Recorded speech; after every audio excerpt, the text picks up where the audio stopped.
ամփոփում եք ընտրարշավը, ձեր տպավորություններն ինչպիսին են, հունիսի 8-ին ինչպիսի Հայաստանում ենք արթնանալու։ Ամփերեք հասնեն բեմի վրա նոր կպատասխանեմ։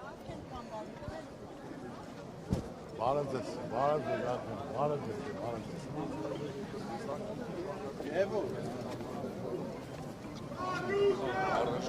Իսկ ընտրարշավից ձեր տպավորություններով կկիսվեք։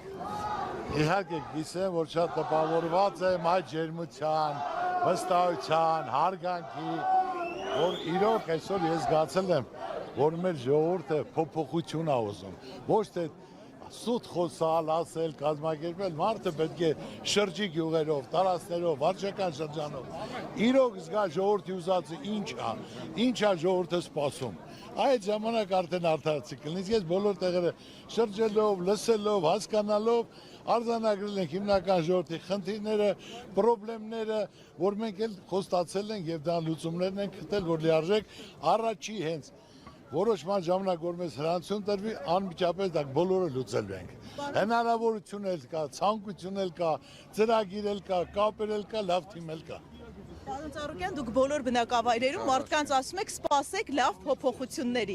Ինչ փոփոխությունների մասին է խոսքը եւ ինչ ժամանակում դրանք կյանքի կկոչվեն։ Դա արդեն կոչած է, դա Ծառուկյանը իր կողմից, իր ազգին, իր երկրին, իր ժողովրդի համար է կատարել, որ իմ ժողովուրդը այսօր ասելու բան չունի։ Այս 8 տարվա ընթացքում լիարժեք ոչ մի լավ բան չել է, բացի սուտ ասելուց, խաբելուց, ժողովրդին պատերազմ սարքելով, զոհեր տալով, հողեր հանձնելով, գերիներ թողելով, ժողովրդին վարկերի տակ, պարտքերի տակ, տուժտուգանքներով, գույքարկ ավելացնելով, այդ բոլորը ասենք թե այսօր ժողովուրդը փոփոխություն է ուզում։ Ես դա տեսել եմ, զգացել եմ, մարդիկ վախում են, սենց բան պատմության մեջ չի եղել տենց ընտրություն, վախի մթնոլորտ, մարդկանց բռնեն, տանեն, վախացնեն, չի եղել, բայց վախի մթնոլորտով պահելը դա ժամանակ որ բնույթ է գրում, արդեն ես ասում եմ,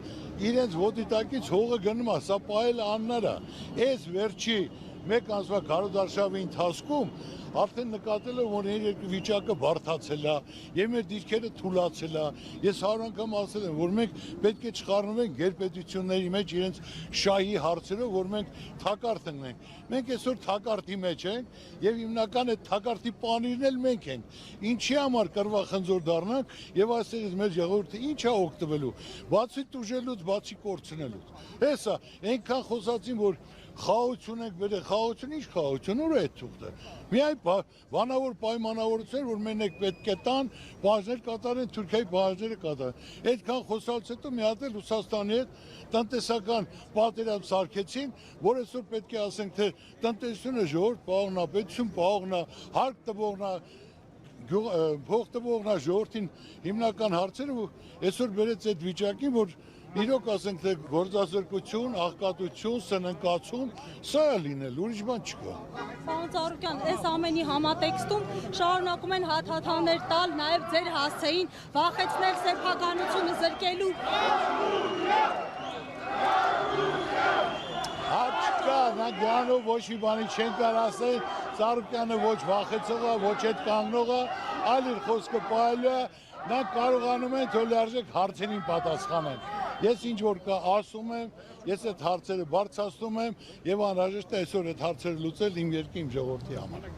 Նրանք զգալով, որ այսօր դիարժեք օրորի նրանց հողի իրենց ոտի տակից գնում է, որտեղ ոչ մի ասած բան չեն արել եւ այսօր էլ գլուխ գովալով արդեն Եվրոպա մեքենա գնաց։ Եղբայր օրը 1000 հատ մեքենա պետք է գնա, մի հատ մեքենա ձևական բաց թողելով, դա ինչ հարցի լուծում, այսա կապրենք կտեսնենք, ոչ մի բան ասածները չի լինելու, իրականություն չեն կարողացի դարձնել։ Տնտեսության շուկա բացելը 10 տարի պետք է,